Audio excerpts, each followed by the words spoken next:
Though it started out as an obscure Japan-exclusive title in a niche genre with a name that the majority of gamers couldn't quite pronounce, the Danganronpa series still made it to a third, highly anticipated installment. It's the first time a Danganronpa game will release in the West the same year that it debuted in Japan, and it's also the first mainline installment to debut on a home console and PC as opposed to just a handheld. But there are more reasons as to why you should hop aboard this hype train conducted by a robotic teddy bear from hell. Hey everyone, I'm Jacob with the Leaderboard, and here are 7 facts you should know about Danganronpa V3 Killing Harmony.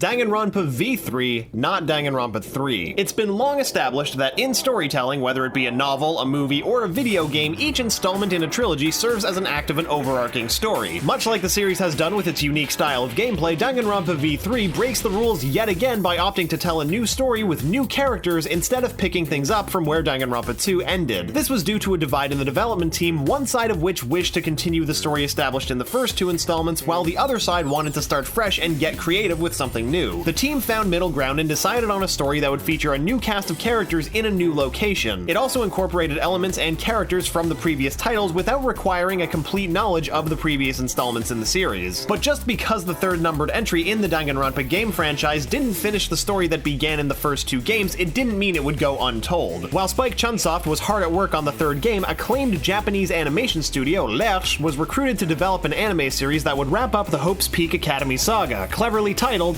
Danganronpa 3, The End of Hope's Peak Academy. They decided to end the saga with an anime instead of a game because the writers thought it was a story that could only be told in a traditional narrative fashion, mostly because they thought the Hope's Peak crew had suffered enough and they didn't want them at each other's throats a third time. This is also the reason that the third numbered installment of the games is V3 instead of just boring old Danganronpa 3. Fun fact, according to the developers, the V in V3 doesn't stand for the typical V words found in titles like volume or version. The V instead stands for victory. Confident much, Spike Chunsoft? I mean, you should be, because your games are excellent. The new digs. Like any good sequel, Danganronpa V3 maintains much of the gameplay we loved from the previous installments while also incorporating a few new ingredients that spice up the recipe. In previous installments, players utilized truth bullets to get answers out of other characters, but V3 allows players to utilize lie bullets. This, as the name implies, allows you to use lies to succeed for the first time in the series. Using lie bullets isn't just a way to cheat your way through a debate. There are times throughout the game where the only way through a scenario will be to lie your way to victory. Also introduced in V3 are scrum debates, trials in which the room is split into 2 halves, one of which you support and the other you actively work to defeat. You must coordinate the arguments of your team while simultaneously combating the presentations of the opposing side. You have to match the correct answers to combat the opposing side's arguments, and you must get them all correct without a single mistake, or else you'll be forced to start over from the beginning. All in all, not too dissimilar from your high school debate team. You know, aside from the blood, guts, and threat of impending death. Actually, I was never on the debate team, so I don't know, maybe high school debate teams are like that. V3 also introduces the appropriately titled panic debates, which are sure to pump up your anxiety levels to uncomfortable heights. They're a lot like Danganronpa's non-stop debates, only instead of facing off against one person, you're listening to the viewpoints and arguments of multiple characters at once. The screen fills with an obscene amount of speech text to dig through, which makes the search for inconsistencies much more challenging than it's ever been. Good luck! Monokuma's next of Monokin. Taking a page out of Nintendo's playbook, Spike Chunsoft decided that the third game of our beloved series was the perfect opportunity to introduce the evil children of their big bad Monokuma. Meet the Monokuma Cubs, or Monocubs for short, or you can call them by their more satanic cultish name, the Children of Monokuma. As the group's many names suggest, these junior psychopaths are Monokuma's alleged children that aid him in his bloody antics because he definitely needed the help. He's got 5 children, each of them associated with a different color and possessing a deadly monkey-shaped mech to pilot, and before you all start drawing comparisons to the Mighty Morphin Power Rangers, sit down, you're wrong. It's actually a jab at the team featured in the series, Super Sentai. Monotaro, the red child of Monokuma, is the team's leader, though he's very scatterbrained and tends to be terrible at keeping his chaotic siblings in mind, so yeah, he's not very good at the whole leader thing. The blue Monokub, Monokid, is kind of like if Monokuma fathered Eric Cartman, as he's the most foul-mouthed and violent of the bunch. While Monokid's catchphrase isn't quite as iconic as "screw you guys, I'm going home," he does often chime in with an obnoxious "hell Hell yeah! He especially loves to bully the green monocub, Monodam, whose heart has hardened due to the amount of abuse he's endured at the hands of his siblings. Monodam also takes on a much more robotic form instead of the plush appearance of both his father and siblings. Then there's the yellow monocub, Monosuke, who appears to be the more rational and level-headed of the monocubs, which really isn't saying much. He attempts to act as the voice of reason within the group, but is quick to contradict that when he incites and supports the hostility and infighting that occurs within the group. And last but not least is the pink monocub, Monofani, aka the girl. Though she is the daughter of a bear with a lust for child blood, she doesn't quite have the same stomach for the sight of blood, opting to change killing games into a less violent challenge, making her actually kinda sweet, you know, for a sociopathic plush teddy bear from hell. Danganronpa takes Japan. AAA gaming releases have been known to go all out with their pre-release marketing strategies, especially in the United States, but Spike Chunsoft spared no expense painting the city Danganronpa with several promotional campaigns that did a pretty good job alerting the Japanese masses of Danganronpa V3's existence. Starting out somewhat small, Danganronpa-themed food, drinks, and desserts were served at select Japanese locations such as Pasella Resorts, Nikko Cafe, Karaoke no Tetsujin, Sweets Paradise, and Kyarakure. The marketing team went a bit further by incorporating events that played a bit closer to the games themselves. They created escape rooms based on Danganronpa. The first was held in the Asobi Factory in Shinagawa, Tokyo, and went by the name Choza Daizetsume Zetsubo Kibo Royale Z. It was themed after the Monokuma Cubs and lasted from April 28th to June 11th, 2017. Another escape room called Cube Danganronpa Red was based on one of V3's ultimates and debuted in Namco's Nazotomo Cafe. The escape room was so successful that it was featured in other Namco Cafe locations and even had its run extended until October of 2017. Sorry, South Korea. South Korea is known to be home to some of the world's most hardcore gamers, dominating the professional circuits of such games as League of Legends and StarCraft. But there comes a time where a game can prove to be too much for them. Much like the US, V3 was scheduled for a September release in South Korea, that is until the country's Game Rating and Administration Committee pulled the plug on its release. This was due to the dreaded Game Law Article 32 Section 2.3, which states that, quote, there is a concern for societal disruption due to amplified portrayal of crime, violence, sex, and etc., which would in turn incite criminal behavior or copycat crimes. So what exactly triggered this ban? As fans all know, Danganronpa games tend to center around the core concept of children killing other children. And in March of 2017, South Korea was shaken by a crime that makes the game's release hit a little too close to home. In Incheon, a 17-year-old girl suffering from depression was arrested for allegedly murdering an 8-year-old girl and dismembering the body, a crime that the 17-year-old eventually admitted to committing, but evidently did not remember doing so. An investigative news program titled We Want to Know covered the case in detail and told of how the 17-year-old would frequent Twitter, where she discussed morbid acts with others, like how to remove human flesh from bones. The show even went as far to use a Danganronpa parody to further explain the crime, even though the girl and her online peers didn't appear to be fans of the series itself. When journalists confronted the South Korean Game Rating and Administration Committee on the matter, they were quick to claim that the murder case had nothing to do with their decision and that the game's premise simply crossed a line that could not be allowed in South Korean society. This makes the decision even more odd, considering the previous games in the franchise have always been released in South Korea without issue, albeit with an adults-only rating. Bridging the gap. Danganronpa V3 was released first in Japan on January 12th of 2017, while Monokuma's devoted Western following had to avoid the internet for spoilers until they got the robotic bear paws on the threequel in September of 2017, a full 8 months later. So what gives, you may all ask, while your fists wave angrily in the air? As with all games created in another country, additional time is needed for the Western publisher, in this case Nippon Ichi Software America, to prepare the game for its North American release through a hefty act of localization. The process of taking a foreign game and preparing it for another culture through the likes of translations, script changes, and new voiceovers. According to NIS America, Danganronpa V3's localization process was no easy task. The game featured over 400 pages of text and over 2.4 million Japanese characters, which would later be translated into 26,000 lines of English text, in addition to a whopping 12,000 lines of voiceover dialogue done by an entirely new cast of English voice actors. Due to this immense amount of work, NIS America decided to redistribute the work amongst several members of the localization team, with not one, not two, not even three, but 4 translators, each paired with an editor to work on the game. Each team was given characters to work on exclusively so that they would appear more consistent in their characterizations, arc progression, and voice. Due to this massive amount of both Japanese and English audio recorded, V3 is the first main game in the Danganronpa series to not feature both the Japanese and English dialogue on the localized PlayStation Vita edition of the game due to storage capacity limitations. However, the Japanese dialogue is available for the English version of the game via a free DLC patch that became available upon the game's American release. Spoilers get foiled. One of the PlayStation 4's most beloved built-in features is undoubtedly the share button, which, as the name suggests, allows players to share their favorite gameplay moments from any PlayStation title, except for Danganronpa V3. While the feature is properly used to prominently display feats like elite 360 no-scopes and hilarious glitches, trolls of course found a way to use the console's share feature for a more sinister purpose, capturing key moments of a game's plotline and posting it for all to see on launch day, thus spoiling the story for many. Spike Chunsoft released a patch alongside the launch of Danganronpa V3 that disabled the share feature for all save files that passed Chapter 1 and entered Chapter 2. In their public statement regarding the matter, they stated that they chose to take this controversial action to ensure that as many players as possible can enjoy the story and its twists at their own pace as it was intended to be experienced. Unfortunately for Spike Chunsoft, they were unable to disable live streams and this other little-known indie platform called, YouTube? We hear that site hosts quite a few gameplay videos. In these instances, Spike Chunsoft asks that for the sake of the fans, content creators show self-restraint and respect their fellow players. I mean, they did ask nicely. And there you have it. Once again, I'm Jacob, and thanks for watching 7 Facts about Danganronpa V3 Killing Harmony. Have you played it yet? Did we miss anything? Comment below and let us know. Don't forget to click the bell icon to become part of our notification squad, and if you like getting more from your games, subscribe to the Leaderboard, your home for video game facts.